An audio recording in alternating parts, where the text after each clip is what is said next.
Central African রিপাবলিকের রাজধানী বাঙ্গুয়ের Kasai base camp. এটি মূলত দেশটির ক্যান্টনমেন্ট।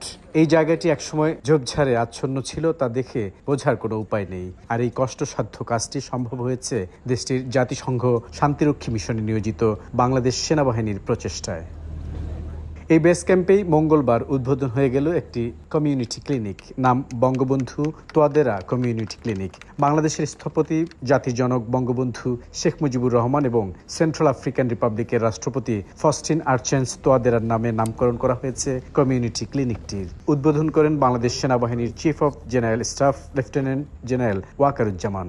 এ সময় উপস্থিত ছিলেন দেশটির রাষ্ট্রপতিও। উদ্বোধন শেষে লেফটেন্যান্ট জেনারেল ওয়াকারুজ্জামান বলেন, এই ক্লিনিকের যাত্রার মধ্য দিয়ে শুধু দেশটির সামরিক বাহিনীর সদস্যরা নন, চিকিৎসা সেবা পাবেন সাধারণ জনগণও। গরম গরম রুটি, সাথে সুজির হালুয়া, দুর্দান্ত তীর আটা ময়দার সুজি, কারণ তীর ছাড়া আমার চলেই না। এই সমস্ত ক্লিনিকে সব ধরনের চিকিৎসা থাকবে, অপারেশনাল ফ্যাসিলিটি থাকবে, গাইনোকোলজিস্ট থাকবে। গাইনোকোলজিস্ট এই দেশে এখানে গাইনোকোলজিস্টের খুব অভাব। সেখানে আমাদের যারা মহিলারা আছেন তারা উপকৃত হবে। চাইল্ড স্পেশালিস্টরা থাকবে, তারা চিলড্রেনদের বিভিন্ন চিকিৎসার কাজ করতে পারবে।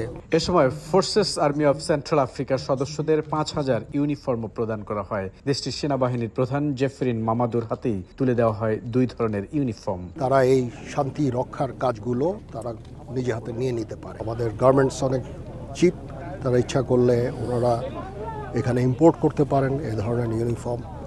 তো এইভাবে it is just the beginning. তারপর আমরা তাদেরকে ট্রেনিংয়ের সাহায্য সহযোগিতা করতে পারি। পরে বঙ্গবন্ধু গ্যালারি ঘুরে দেখেন দেশটির রাষ্ট্রপতি, আর্মি চিফ সহ ঊর্ধ্বতন কর্মকর্তারা। গ্যালারিতে প্রদর্শন করা হয় জাতির জনকের ৭ই মার্চের ভাষণ, বঙ্গবন্ধুর আত্মজীবনী সহ তার একাধিক গ্রন্থ। বঙ্গবন্ধুর বলিষ্ঠ নেতৃত্ব কিভাবে স্বাধীনতার অল্প সময়ের মধ্যে জাতিসংঘের স্বীকৃতি পেল, বাংলাদেশ গ্যালারিতে উঠে আসে সে বিষয়টিও। গ্যালারিতে প্রদর্শন করা হয় বাংলাদেশের বিভিন্ন রকমের সবজি যা উৎপাদিত হয়েছে সেন্ট্রাল আফ্রিকান প্রজাতন্ত্রের মাটিতে। এর আগে মঙ্গলবার সকালে সেন্ট্রাল আফ্রিকান রিপাবলিকে জাতিসংঘের শান্তিরক্ষী মিশনের মিনুস্কা মিশনের BNSF বা বাংলাদেশ স্পেশাল ফোর্স কন্টিনজেন্টের পক্ষ থেকে গার্ড অব অনার প্রদান করা হয় লেফটেন্যান্ট জেনারেল ওয়াকারুজ্জামানকে। বুলবুল রেজা, সময় সংবাদ, সেন্ট্রাল আফ্রিকান রিপাবলিক।